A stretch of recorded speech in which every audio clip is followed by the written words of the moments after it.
पर हिंदी पेडागोजी 2023 में अगस्त महीने में जो पेपर आपका हुआ था उसके 30 प्रश्नों को हम देखेंगे। यह जो है कि पेपर वन जो पेपर फर्स्ट में जो पहली पाली में होता है उसकी पेडागोजी है और इसके 30 प्रश्नों को हम फटाफट देखेंगे। साथ ही अगर आप प्रीवियस ईयर के प्रश्नों को हल करना चाहते हैं, उन्हें देखना चाहते हैं तो हमारे साथ ज़रूर जुड़िए, क्योंकि आप जिस ईयर के भी कहेंगे उसके पेपर हम अपने इस चैनल पे अपलोड करेंगे, उसे आप अच्छे से देख लीजिएगा। ठीक है, तो चलिए हम शुरू करते हैं। यहाँ पर देखिए पहला प्रश्न आपके सामने है। कुछ पठन के तरीके दिया हुआ है और उस पठन के तरीके में पाठक करता क्या है या उसे क्या करना चाहिए। पहला इसमें दिया हुआ है अनुमान लगाना। अनुमान लगाना माने क्या होता है कि किसी भी विषय के बारे में सोच विचार करना।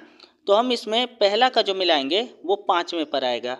किस पे आएगा, इसे थोड़ा छोटा कर लेते हैं, इसके बाद आप इसे ध्यान से देखिए। चलिए, तो पहला का कहाँ जाएगा भाई, पहले का आएगा आपका 5वें नंबर पे। ठीक, उसके बाद देखिए आपके सामने अगला है निष्कर्ष निकालना। तो निष्कर्ष निकालना क्या है कि लेखक कैसे लिखता है उसके बारे में सोचना।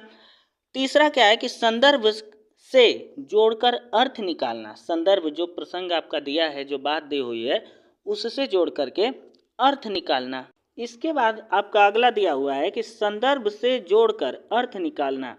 तो संदर्भ से आप किसी भी बात को जोड़ करके थोड़ा अर्थ निकालते हैं तो इसका मतलब है कि आप कुछ समझने का प्रयास कर रहे हैं, यानी अपरिचित शब्दों को समझने के लिए पाठ्य सामग्री के कुछ हिस्सों की क्या लेना, मदद लेना। इसके बाद अगला है कि गहन पठन क्या होता है।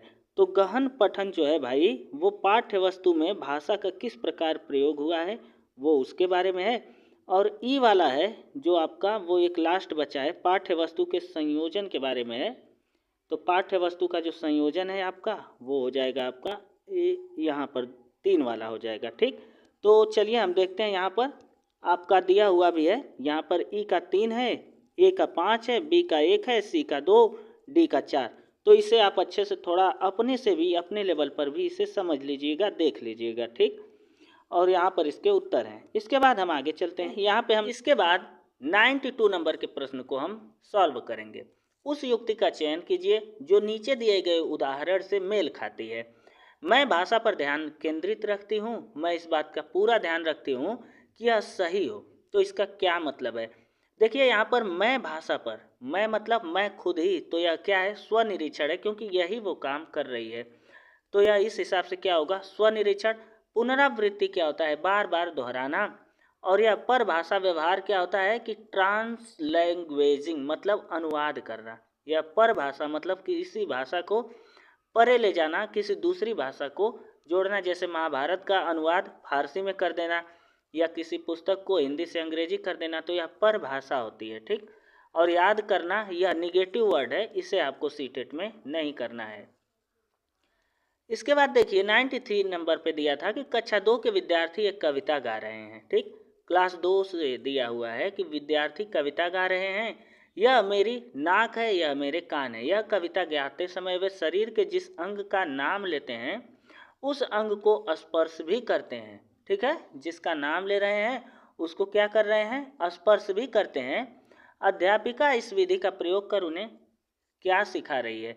तो अध्यापिका इस विधि का प्रयोग कर भाई क्या सिखा रही है, इसे आप समग्र भौतिक प्रतिक्रिया, भौतिक माने जो अपना शरीर है उसी को हिला हिला करके सीखना, या किसी भी वस्तु को छू करके सीखना, जिसे हम छू सकें वो भौतिक होती है।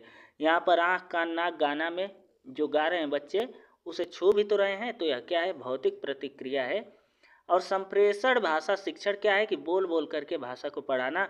विभिन्न दर्शनग्राही कई रूपों से बच्चों को कई बैनर पोस्टर इत्यादि दे करके विभिन्न रूपों से उसे समझाना। और श्रव्य भाषा मतलब सुन सुन करके सीखना।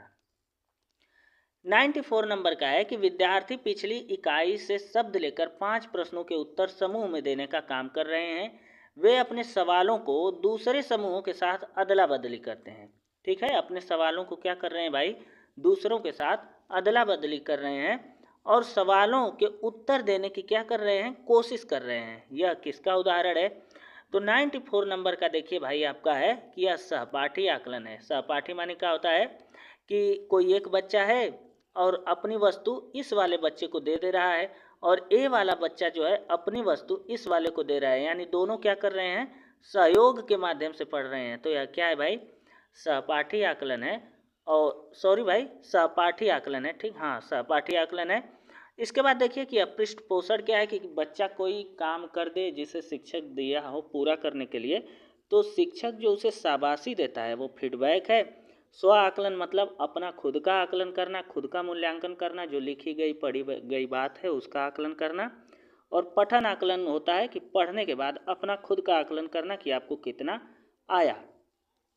95 नंबर के प्रश्न को आप देखेंगे कि मुझे यह काम बहुत ही पसंद है। जब अध्यापिका मुझे यह कार्ड देती हैं जिस पर कोई शब्द या वाक्य लिखा होता है, मैं उससे संबंधित अभिनय करती हूँ और समूची कक्षा उस शब्द वाक्य के बारे में अनुमान लगाती है। शिक्षार्थी की प्राथमिकताओं के साथ शिक्षार्थी की टिप्पणी की पहचान कीजिए। अभी अभी आपने पिछले प्रश्न में देखा होगा कि बच्चे जो है पढ़ रहे थे तो अपनी आँख, कान, नाक को क्या कर रहे थे, छू छू करके उस शब्द को बोल रहे थे।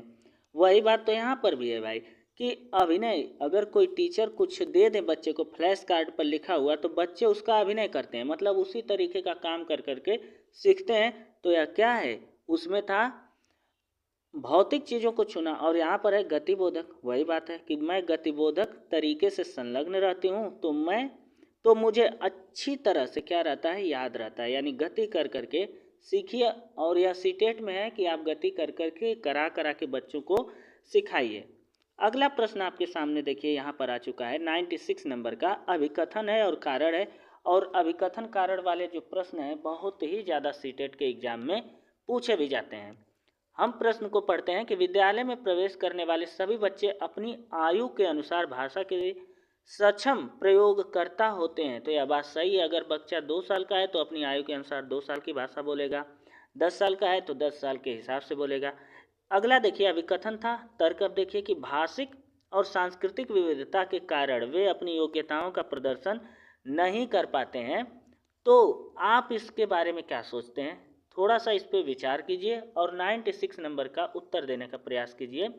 यहाँ पर देखिए कि ए तो सही है, आर गलत है। आर गलत क्यों है, यहाँ दिया है कि भाषिक और सांस्कृतिक विविधता के कारण वे अपनी योग्यताओं का प्रदर्शन नहीं कर पाते।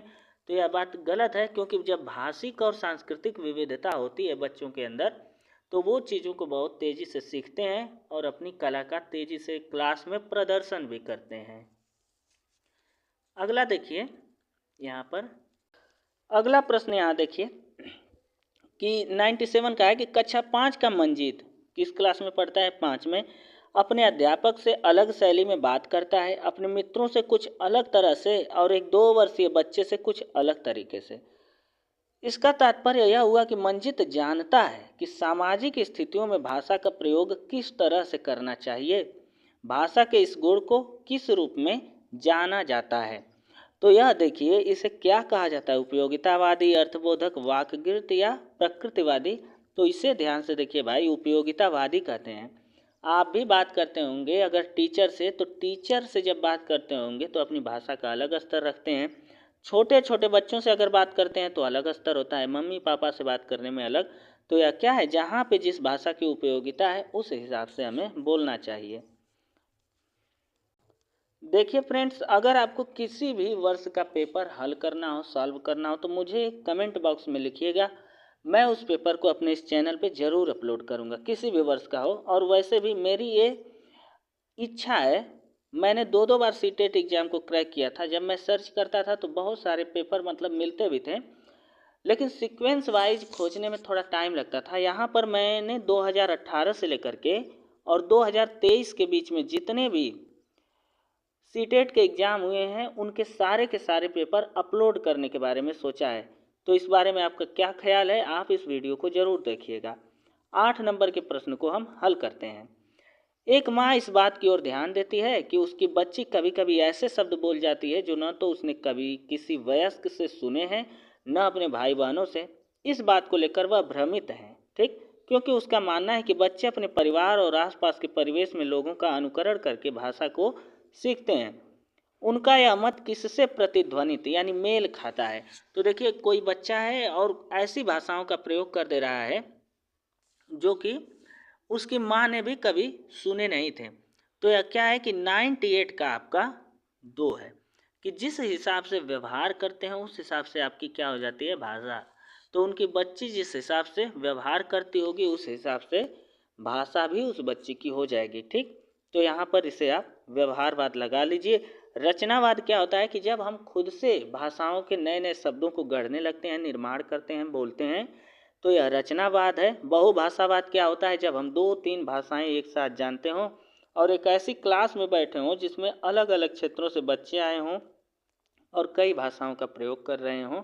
ठीक, और प्रकृतिवाद क्या है कि जो भी हम अर्जित कर लेते हैं बिना किसी भेदभाव के, बिना किसी के सिखाए, अपने प्राकृतिक नज़रिए से, वो प्रकृतिवाद है। अगला प्रश्न 99 नंबर का हम देखेंगे, 99 नंबर का। इसमें लिखा है कि कौशलों के उस समूह को क्या कहेंगे जो बच्चे औपचारिक पठन निर्देश शुरू करने से पहले विकसित कर लेते हैं। औपचारिक मतलब बिना क्लास में गए हुए और कुछ शब्द बच्चा बोलने लगता है, अभी 3-4 साल का होता है तो खूब बातें करता है, बोलता भी है, तो ये अनौपचारिक है। औपचारिक क्या होती है जब हम क्लास में बैठ करके सीखते हैं। ठीक, तो वही इसमें कहा है कि कौशलों के उस समूह को क्या कहेंगे जो बच्चे औपचारिक पठन निर्देश शुरू करने से पहले विकसित कर लेते हैं और जो बाद के अकादमिक कौशलों के लिए बुनियाद प्रदान करता है, तो इसे आप क्या कहेंगे। तो 99 का है उद्गामी साक्षरता, इसे बोला जाता है। यह नया क्वेश्चन है जिसे सीटेट ने अभी बनाया है हाल ही में, इसका प्रयोग भी अभी जल्दी से शुरू हुआ है। अगला है कि एक दादा नानी अपने घर में छोटे बच्चों को पुस्तकों से कहानियाँ पढ़कर सुनाना पसंद करते हैं। इसके बाद इस तरह से वह उन्हें पुस्तकों व नए विचारों से परिचित करवाते हैं और बच्चे भी इस प्रक्रिया में सक्रिय रूप से संलग्न रहते हैं। भाई कहानियाँ कोई पढ़ेगा तो वो तो सुनेंगे ही। इस तकनीक को किस रूप में जाना जाता है, यानी पढ़ करके सुनाना और बच्चे मनोरंजन के साथ नए नए शब्दों को सीखें। तो 100वां नंबर का क्या है, इसे हम लोग संभाषिक पठन कहते हैं। इसे हम लोग क्या कहते हैं, संभाषिक पठन कहते हैं। और साझा पठन क्या है कि जब एक दूसरे की वस्तुओं को एक दूसरे को दे दे करके पढ़ते हैं। सस्वर पठन में बोल बोल करके पढ़ते हैं। और मॉडल पठन में क्या करते हैं हम कि औपचारिक रूप से किसी को बस पढ़ते जाते हैं, तो वो मॉडल पठन होता है। अगला देखिए कि 101 नंबर का क्या है कि पठन सिखाने का वह उपागम जिसमें मूल तत्वों जैसे वर्णों और स्वनिम से शुरू किया जाता है और उसमें बच्चों को यह सिखाया जाता है कि समग्र रूप से पठन सीखने से पहले स्वनिम को शब्दों से मिलाया जाता है, इसको आप क्या कहेंगे। तो यहाँ पर पहले स्वनिम देख लीजिए। स्वनिम जो छोटे छोटे शब्दों को कहा जाता है, यहाँ पर जैसे मूल तत्व छोटा सा वर्ण होता है, उसको कहा जाता है कि छोटे बच्चों को जब यहाँ से आप शुरू करते हैं पढ़ाना तो आप क्या कहते हैं, तो यह संरचनात्मक उपागम कहा जाता है, क्योंकि वो अभी नीचे के लेवल में है, उसकी थोड़ी सी संरचना बनी, ऊपर के लेवल में जाएगा थोड़ी और संरचना, उसका निर्माण हो रहा है, इसी को कहा जाता है संरचना बनाना, निर्माण करना।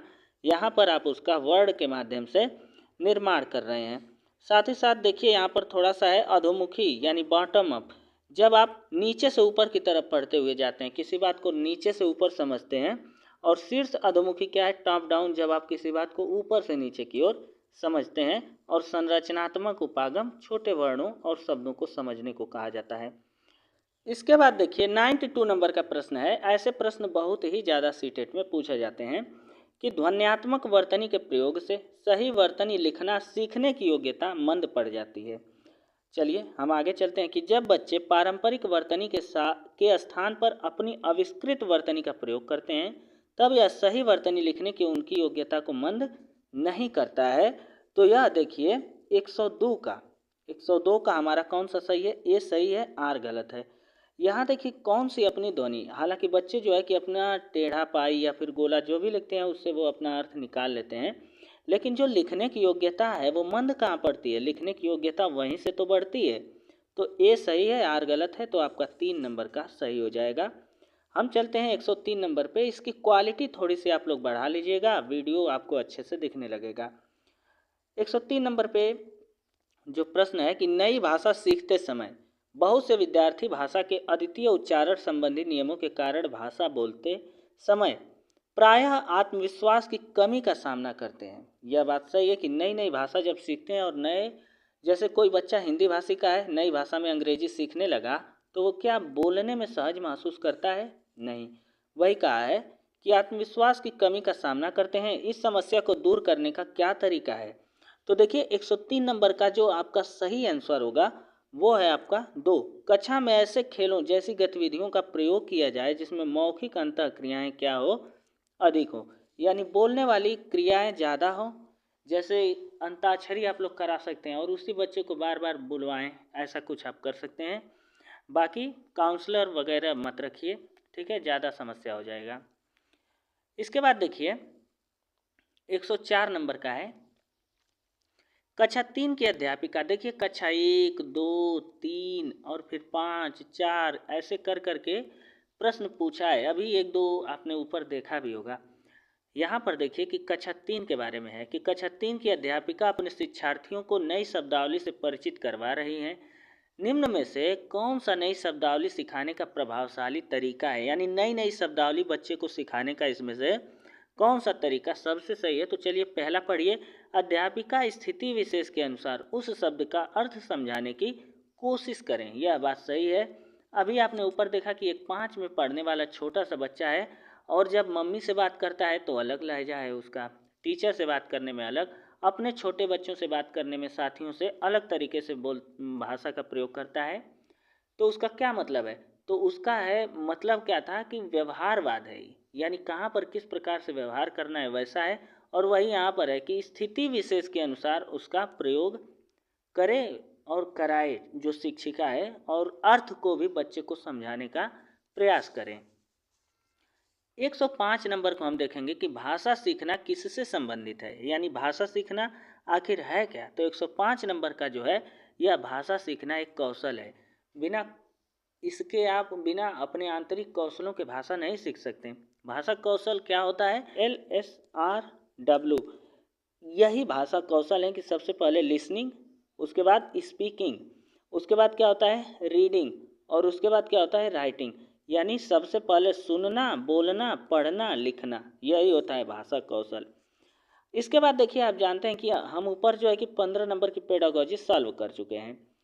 अब 106 से 11 तक एक, और 112 से लेकर के उसके आगे 120 तक जो होगा, या फिर 115 तक वो क्या होगा 120 तक, 120 तक वो क्या होगा गद्यांश। तो एक गद्य और एक पद्य देता है, आप जानते होंगे 15 नंबर की पेडागोजी, एक गद्य और एक पद्य मिला करके 30 नंबर का आता है। तो चलिए हम पद्य को पढ़ते हैं। यहाँ हम पढ़ेंगे, आया समय उठो तुम नारी, युग निर्माण तुम्हें करना है, आज़ादी की खुदी नींव में तुम्हें प्रगति पत्थर भरना है, अपने को कमज़ोर न समझो, जननी हो संपूर्ण जगत की गौरव हो। कितना गजब लिखा है भाई सीटेट ने। हम इसका केवल आंसर देखेंगे और पढ़ते जाएंगे। आप इसको एक बार अच्छे से रीड कर लीजिए, क्योंकि बार बार ऊपर नीचे करने में वीडियो बहुत ज़्यादा लंबी हो जाएगी। 106 नंबर जो कविता है उसमें पहला क्या दिया हुआ है कि कविता का मुख्य स्वर क्या है। कविता का मुख्य स्वर क्या है, स्वतंत्रता है। स्वतंत्रता तो है, लेकिन किसका, स्त्री शक्ति का है। तो पहला का 106 का जो दूसरा नंबर का है स्त्री शक्ति, वो आपका सही हो जाएगा। कविता के अनुसार स्वतंत्रता प्राप्ति में स्त्री की भूमिका क्या है। तो स्त्री की जो भूमिका है भाई ना, वो संज्ञान योग्य है, यानी हमें स्त्रियों की स्वतंत्रता प्राप्ति में भूमिका को याद रखना चाहिए। संज्ञान का मतलब क्या है, संज्ञान में रखना चाहिए। चाहे अरोड़ा आसफ अली हो, चाहे सुचिता कृपलानी जो उस टाइम पे हो, या फिर रानी लक्ष्मीबाई जी हों, झांसी की रानी, तो इन सब के योगदान को हमें क्या करना चाहिए, याद रखना चाहिए। अगला आपके सामने दिया हुआ है, स्त्री के लिए किस विशेषण का प्रयोग नहीं किया गया है। तो 108 नंबर में देखेंगे आप, उसमें अबला का प्रयोग नहीं किया गया है। अबला माने होता है असहाय, लेकिन स्त्री को यहाँ शक्ति के रूप में दिखाया गया है, जबकि गौरव, सबला और नींव इस जगत की स्त्री ही है। अगला देखिए, स्त्री की निर्माणकारी शक्ति का भाव कविता की किस पंक्ति में निहित है। तो स्त्री के निर्माणकारी शक्ति का जो प्रभाव है वो युग निर्माण तुम्हें करना है, क्योंकि युग का निर्माण कौन कर सकता है, स्त्री कर सकती है। सही शिक्षा अपने बच्चों को देकर खुद ज्ञानी बनकर। अगला देखिए 110 नंबर का है कि कविता के अनुसार स्त्री को जननी के रूप में ही रहना होगा। ये कहाँ कहा है कविता में, स्वयं की शक्ति को क्या करना होगा भाई, पहचानना होगा। यह बात सही है। अगला देखिए, जननी हो संपूर्ण जगत की, पंक्ति में कौन सा अलंकार है? देखिए एक अलंकार छोटा सा है। इसके बाद यहाँ पर है जननी हो संपूर्ण जगत की। जननी मतलब आप माँ हो संपूर्ण जगत की, जननी हो, ज्ञाता हो, पैदा करने वाली हो लोगों को। तो इस पंक्ति में कौन सा अलंकार है? तो भाई देखिए यहाँ पर जब एक को दूसरे जैसा दिखा दिया जाता है तो वहाँ पर रूपक है। क्या है? रूपक है। अगले पर हम चलते हैं। यहाँ पर देखिए दिखाई नहीं दे रहा है, इस प्रकार से फ़ोटो खींचा है, तो इसके लिए हम थोड़ा माफ़ी चाहते हैं आपसे। लेकिन अगर आप पढ़ना चाहें तो इस खंड में इतना अगर छोड़ करके बाकी को आप पढ़ सकते हैं। ठीक, इसका हम एक वीडियो में इसे हम करा भी देंगे। चलिए इसके हम प्रश्नों को हल करते हैं और किस प्रकार के प्रश्न आते हैं उसे आप देखने का प्रयास कीजिए। गद्यांश के अनुसार सबसे धन्यवाद करने का कारण नहीं है, तो 112 नंबर का है 3। यानी कि धन्यवाद क्यों कहेंगे, क्यों दया इतना ज़्यादा दिखाएंगे भाई। इसके बाद देखिए यह गद्यांश पढ़ने के बाद ही स्पष्ट है होगा। हर बुराई अज्ञान के अंधकार में फैलती है। इसका क्या तात्पर्य है? यानी अज्ञान अगर लोगों के अंदर भरा है तो बुराई क्या होगी? फैलेगी। इसका अर्थ है कि अज्ञानता के कारण बुराइयां फैलती हैं। इसके बाद देखिए कि सुख दुख का कारण क्या है? तो भाई ये तो हमेशा से पूछा जाता है कि सुख दुख का कारण हमारा कर्म है। कर्म अच्छा है तो हमें सुख मिलेगा, कर्म बुरा है तो दुख मिलता रहेगा। गद्यांश के अनुसार प्रायश्चित के साथ साथ मानव को क्या करना चाहिए? तो 115 नंबर का आपका दू है। प्रायश्चित तो करना चाहिए लेकिन पुरुषार्थ भी करना चाहिए, कर्म करते रहना चाहिए। पुरुषार्थ का यही वाला अर्थ है कि कर्म होना चाहिए। मन की कोठरी को स्वच्छ रखने से क्या मतलब है? मन की कोठरी को स्वच्छ रखने का मतलब है कि बुरे भावों को अपने दिल से, मन से निकाल दीजिए। जीवन का मुख्य लक्ष्य क्या है भाई? तो हमारे जीवन का मुख्य लक्ष्य है ईश्वर के प्रति आभार प्रकट करना कि हमें आपने यहाँ भेजा और हम यहाँ पर कुछ करें लोगों के लिए, अपने परिवार, देश, समाज, काल के लिए। स्वार्थ का विलोम क्या है? तो स्वार्थ का विलोम शब्द जो है निस्वार्थ होगा। यानी हमें कैसा रहना चाहिए? निस्वार्थ। मानवीय शब्द में प्रत्यय कौन सा लगा है? तो ये प्रत्यय लगा है। और 120 नंबर का है कि कौन सा शब्द युग्म समूह से भिन्न है? अंधकार का अंधेरा, ज्ञान का अज्ञान, शुद्ध का अशुद्ध, सुख का दुख। यहाँ पर पहला वाला आपका सही है क्योंकि समूह से यही भिन्न है। अंधकार अंधेरा दोनों एक ही बात है, बाकी ये दोनों एक दूसरे के विलोम है। तो यहाँ पर हमने कुल मिलाकर के 30 प्रश्नों को अच्छे से देखा, सॉल्व किया। अगर आप ऐसी वीडियो लगातार पाना चाहते हैं तो हमारे साथ ज़रूर जुड़ें।